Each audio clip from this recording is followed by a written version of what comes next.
Kindred Spirits on the roof. I wonder what Yuri is.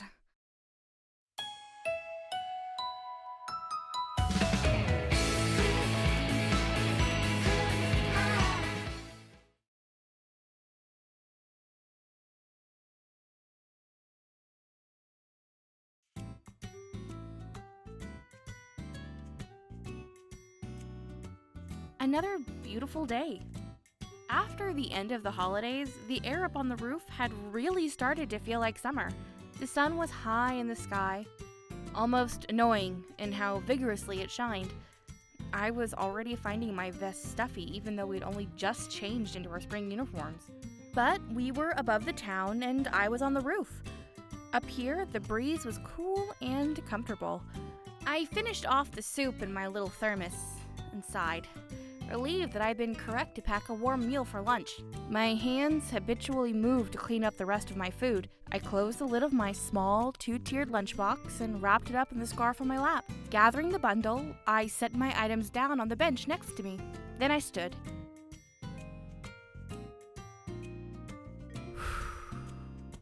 I, Toomi Yuna, propped my elbows against the roof fence and sighed as I always did. Sighed as if my lunch had perfectly filled my stomach and pushed out my breath.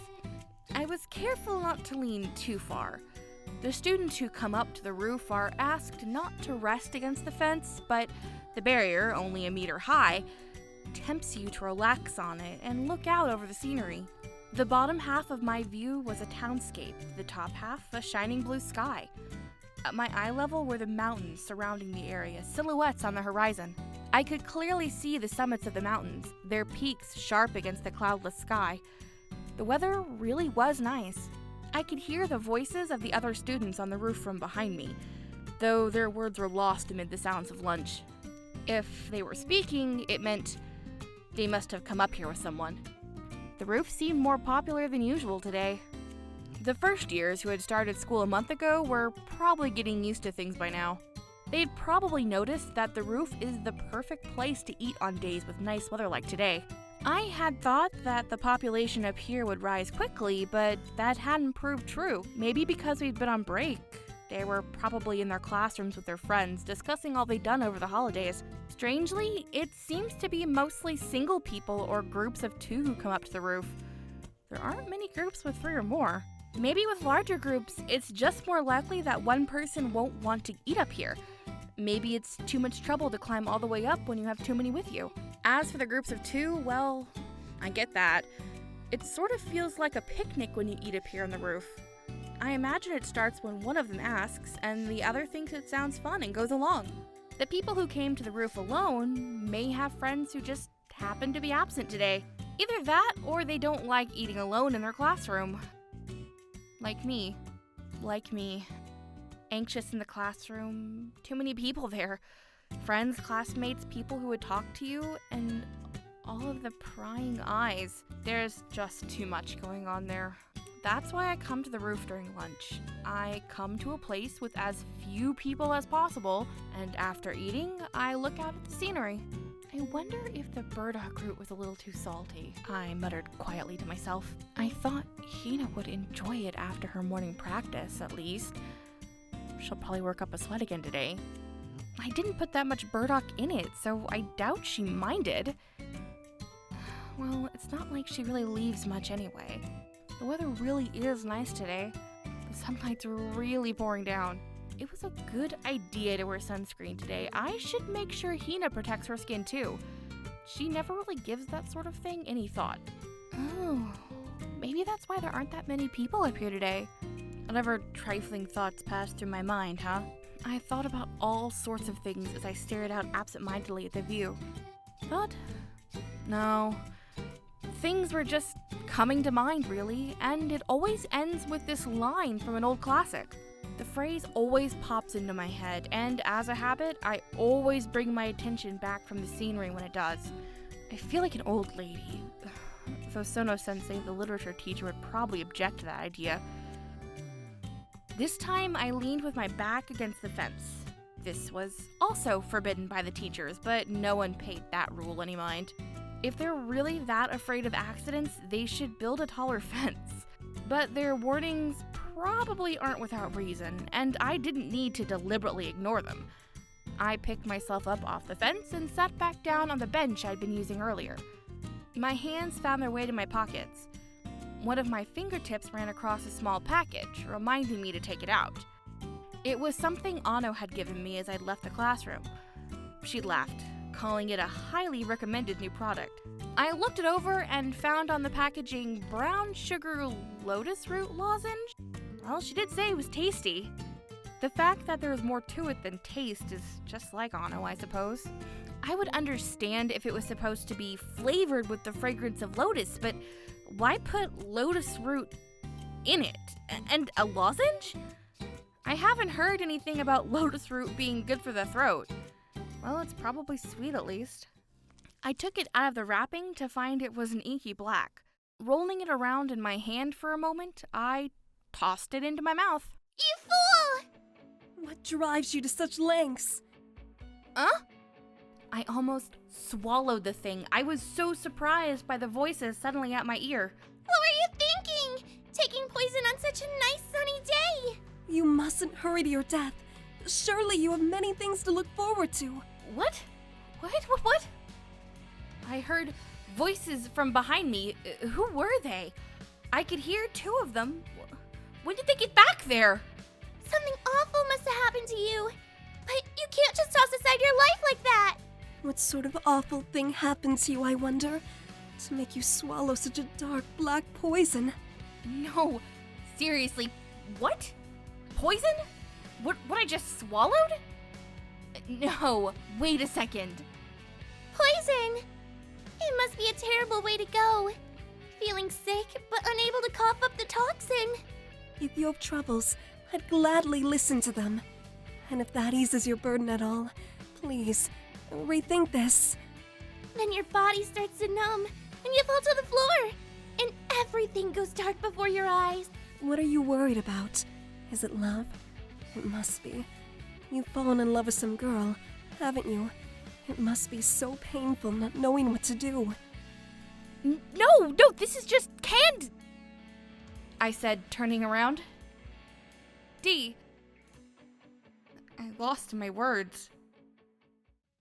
Because there were two girls standing behind me when I turned around. It's just a candy, not poison. We know that, silly. We're sorry. It looks like you were more surprised than we expected. Two girls wearing uniforms I didn't recognize.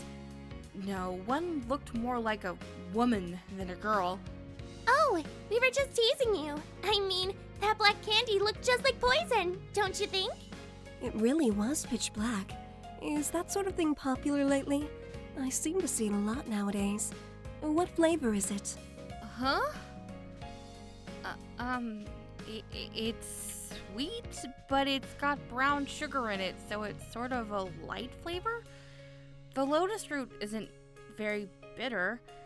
What exactly am I answering for? Brown sugar comes on sugarcane, right? It must taste like Kuramitsu. There's lotus root in it? How peculiar. One was a bit of an uncouth girl in a white sailor uniform who looked about my age. Her hair was light brown, though it didn't look dyed. There are a lot of strange combinations like these. It's what makes new flavors stand out, I guess. The other one wore a typical sailor uniform, with hair long and as black as her clothes. She looked even more grown up than a third-year upperclassman. Would you mind sharing one? Just kidding. It's not like we could taste it. What is it, Sachi-san? What's going on? They've suddenly gone quiet. It was only one piece, so I couldn't have split it anyway. No, that's not it. Why are they suddenly staring at me? They were just laughing a second ago. They were laughing before my eyes. Before my eyes.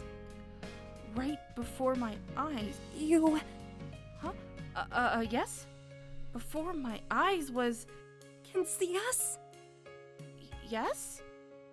I had the bench to my back, so when I turned around, I should have seen nothing but the fence at the edge of the roof. Our voices.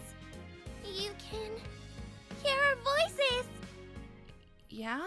The two of them were standing there. Sachi-san! Yes, Megumi! There's someone who can hear our voices! There's someone who can see us! Yes! In the tiny space between the bench and the fence? No, the space isn't wide enough for anyone to stand there. Hey, could it be? Yes, it is! We've finally done it! Wow! Yay! I don't know why, but I feel like I can somehow see the fence right through the happy pair. Hey, you! You hear our voices, don't you? Then... The roof of the 3-story Hoshikan building. They're on the edge of the roof, 10 meters from the ground, without fear, not even touching the fence. we have... Standing there, almost as if they're floating in the air. They're A favor? faintly transparent. I can see the mountains through them. I can see them. We'd like to ask... I desperately held down the scream that threatened to escape my lips, grabbed my lunch bag, and took off running toward the door to the stairs. Of you... wait! Ah! Where are you going? Where? I'm running away from here, of course.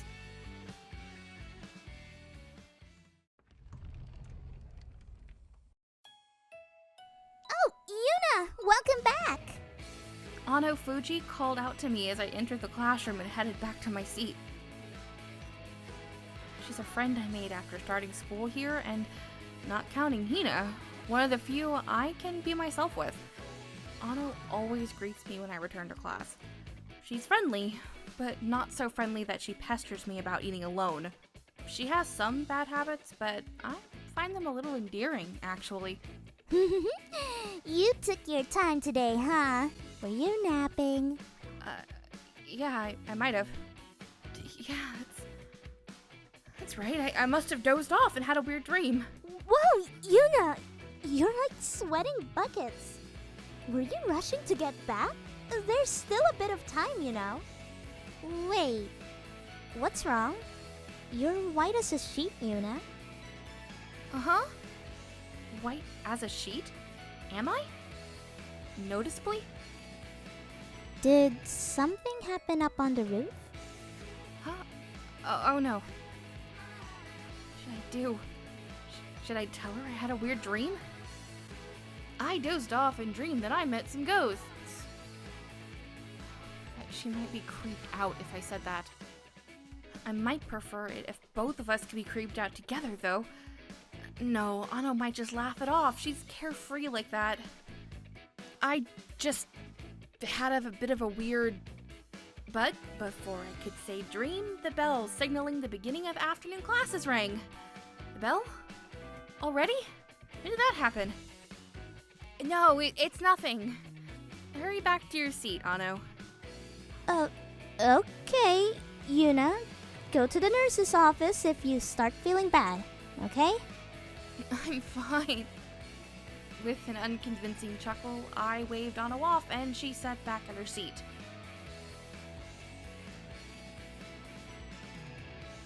Our first afternoon class began. Somehow I'd composed myself, possibly thanks to Anna's encouragement, and was able to focus on class a little. The teacher's words weren't quite getting through to me, but I was at least able to copy down the words on the blackboard. My mind wandered as my hand took notes. The only conclusion was that it was a dream. It's not as if I can say with absolute certainty that ghosts don't exist, but I couldn't possibly have seen some myself. That's why it must have been a dream. I must have dozed off.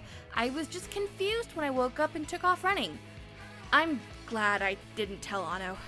If I'd gone on like that, I probably wouldn't have been able to pretend it was just a dream. No, it was just a dream, so I wouldn't have had to pretend anything. Oh, whatever, I should concentrate on class. I looked back at the blackboard, and at that moment, I heard... Found found you. A faint voice just next to my ear.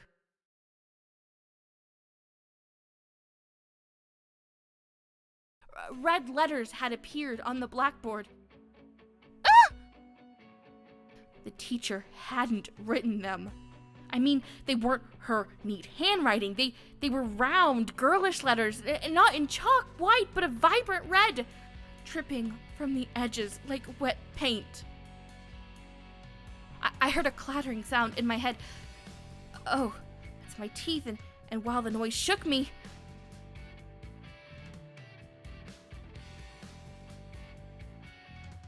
the words were rewritten.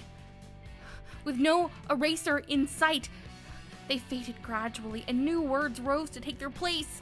Ah! I finally screamed and jolted hard enough for my seat to make noise. Huh? Who was that? Toomi-san? What is it? The teacher who'd been writing on the blackboard turned around and stared at me.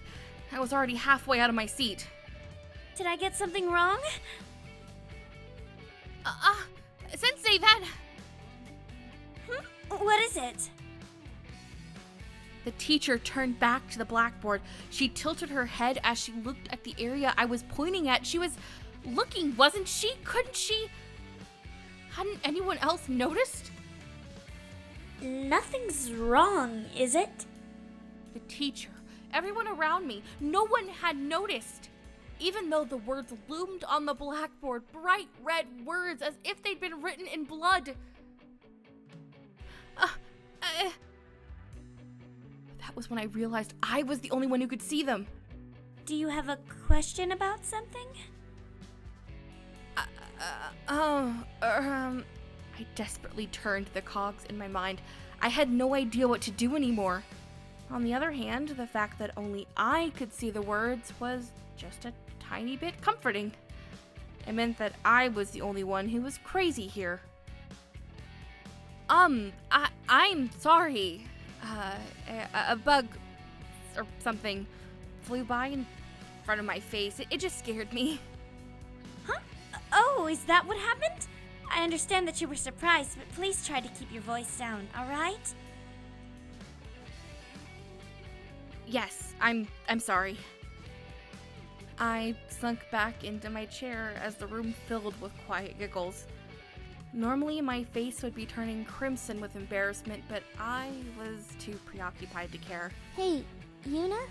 You okay? Ano turned around from her seat diagonally in front of me.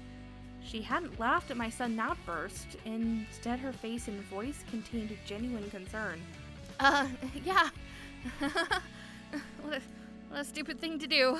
I tried feebly to laugh it off again. Insisting there were words on the blackboard that only I could see would only make people laugh at me or think I was crazy. Are you feeling okay?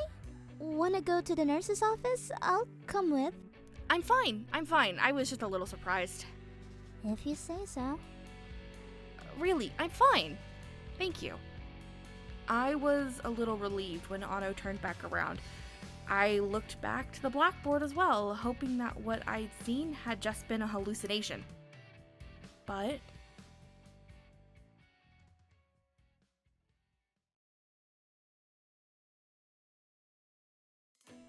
it wasn't. And now new words had appeared on the board. I wasn't as alarmed as I'd been the first time, and though it was still creepy, the letters were a bit too cute to really be scary. Do they have to drip like that, though?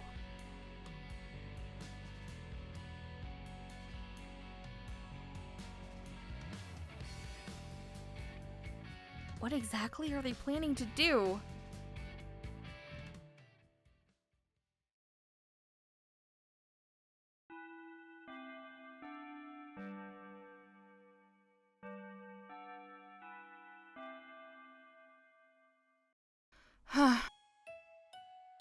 When the bell signaling the end of 6th period rang, I sighed and put my head in my hands, my elbows resting on my desk. It was a wretched final 2 periods after lunch. The mysterious blood writing continued popping up endlessly the whole time, on the blackboard, and in the end, it even showed up in my notebook, too. The only reason I wasn't already collapsed on the desk was because the writing was now painted across the pages. Even though the writing was splashed across it, I could still copy things down from the blackboard. And when I timidly pressed a finger to the letters, it came away clean. So it wasn't as though I would get blood all over my face if I laid my head down, but I wasn't exactly eager to do it. So I just covered my face to avoid looking at anything. Yuna, you okay? Oh, Ano. Yeah, I'm okay. I'm fine. And I was fine. I had gotten used to it. I'd been surprised again when the writings had also appeared on my notebook, but I had gotten used to that too, though it was still creepy. After 2 periods, I was almost able to laugh at it. I'd found myself about to write "buzz off" in my notebook in response. Am I actually pretty bold? Wanna head straight home now that school's over? It kinda seems like it would be for the best today. I wanted nothing more than that, really, but they'd been summoning me continuously for hours. If I just ignored them and went home, who knows what would happen to me. They'd said they would curse me, though I wasn't sure exactly what that meant. Sorry, I've got something I have to do today. Really? You sure you don't want to go home and rest? I thought I might have been a little sick during lunch, but it turned out to be nothing. I'm okay, really, thank you. Sure you're sure? If you say so, then. Ano knows I don't like people hanging around me too much at school, and yet she was still that concerned for me. I felt bad for worrying her so much about something she couldn't see. Hurry up and come back when homeroom ends, okay? If you go home, I'll curse you. The message was written clearly on the pages of my notebook. Yes, I understand.